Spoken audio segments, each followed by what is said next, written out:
Ada masyarakat yang menantang serius kepada Gubernur Jawa Barat, Kang Deddy Mulyadi. Ada juga masyarakat yang mengolok-olok Kang Deddy Mulyadi. Ada loh ya, saya katakan ada, bukan banyak. Mari kita jawab nanti satu persatu, poin per poin. Karena bagi saya ini penting sekali untuk masyarakat Jawa Barat pahami dan mendapatkan jawabannya. Coba, ini nih. Tentunya itu mungkin izin itu dikeluarkan oleh gubernur yang sebelumnya.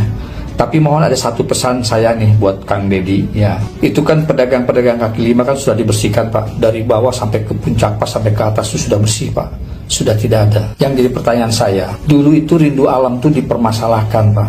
Sekarang kenapa bisa berdiri Asep Strawberry 4 lantai? Yang saya tahu itu sempat didemo juga oleh masyarakat setempat, tapi tetap sekarang mereka sudah beroperasional. Nah itu Kang Deddy, saya perlu jawaban dari Kang Deddy. Siapa pemilik Asep Strawberry itu? Apa betul itu adalah miliknya mantan Gubernur Jawa Barat, yaitu Ridwan Kamil? Dan kalau memang bukan, ya hanya satu tempat makan yang masih berdiri kokoh di jalur Cisarua Puncak. Mohon jawabannya Kang Deddy. Ternyata KDM TA, Deddy Mulyadi TA, Gubernur TA, yang kemarin dengan gagah menggusur bangunan milik Jaswita, milik Pemprov sendiri, sekarang harus mengganti rugi 40 miliar dan dia sudah sepakati.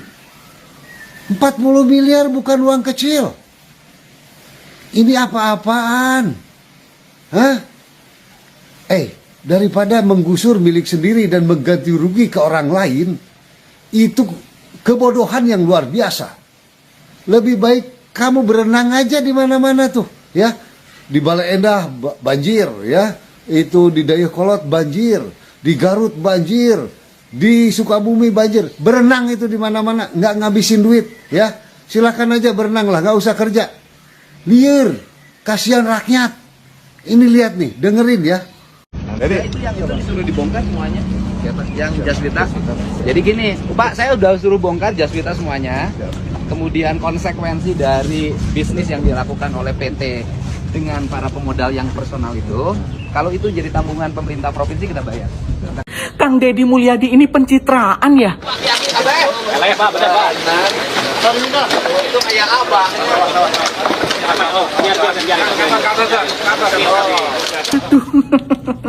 Saya trauma dengan modelan-modelan gubernur yang seperti ini. Jadi inget yang ini.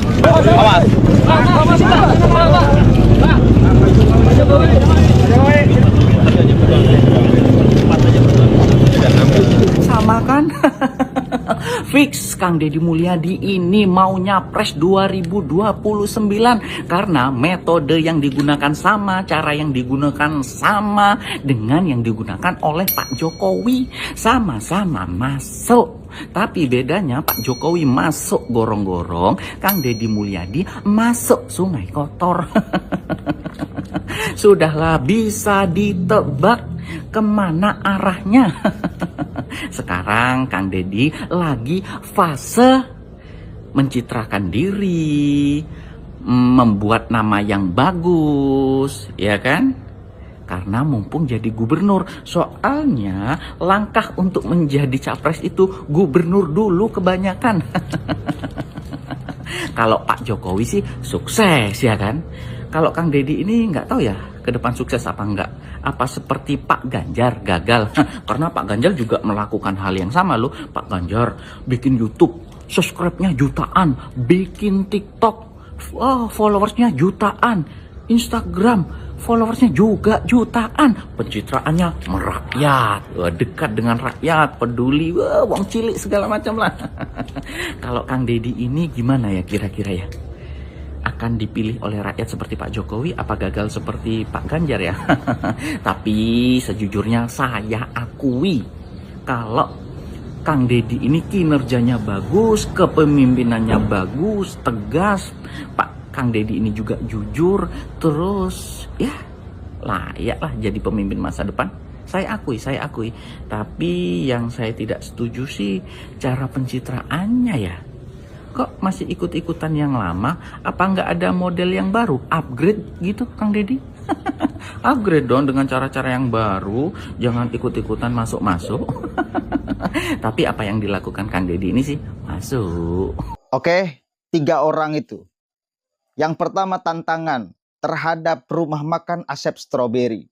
Seandainya itu memang melanggar, saya yakin di kemudian hari atau nanti tunggu aja. Saya pun pengen melihat kalau memang itu melanggar ya sikat aja Pak. Semuanya aja sikat.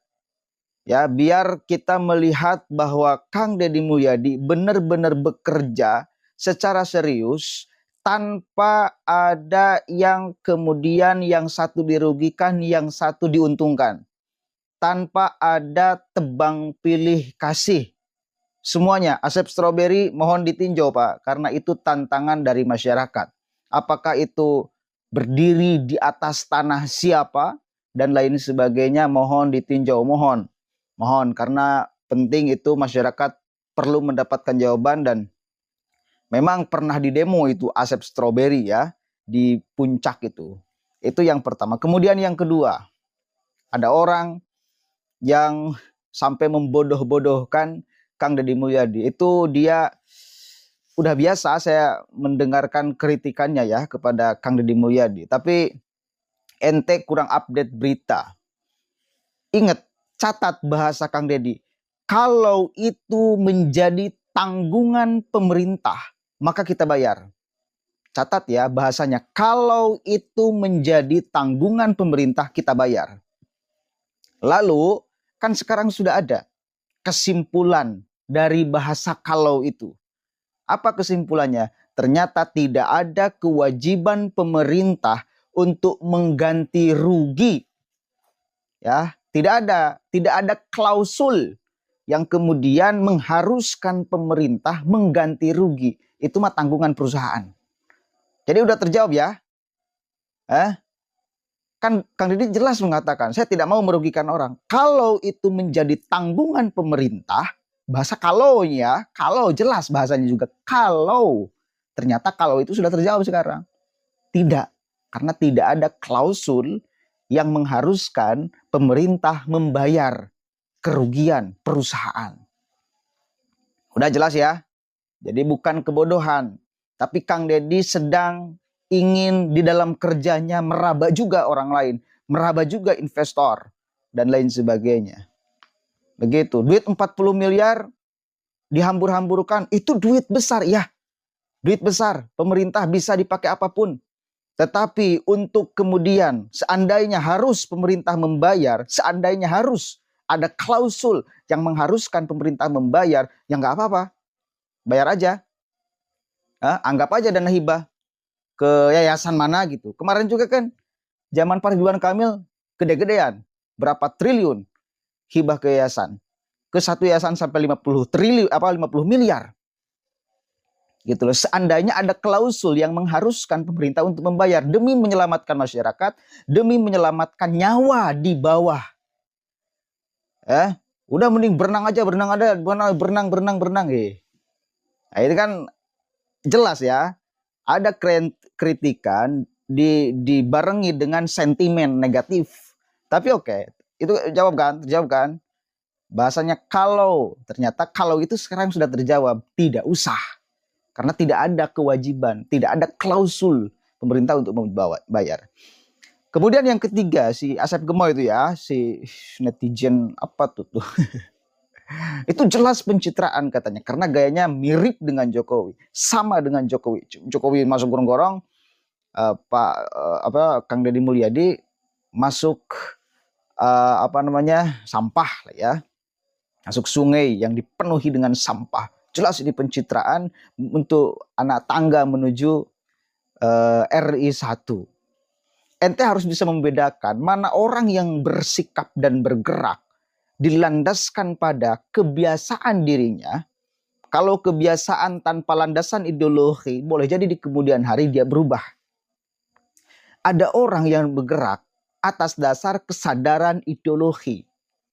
Itu cenderung akan konsisten sampai kapanpun. Karena ideologi yang menggerakkannya.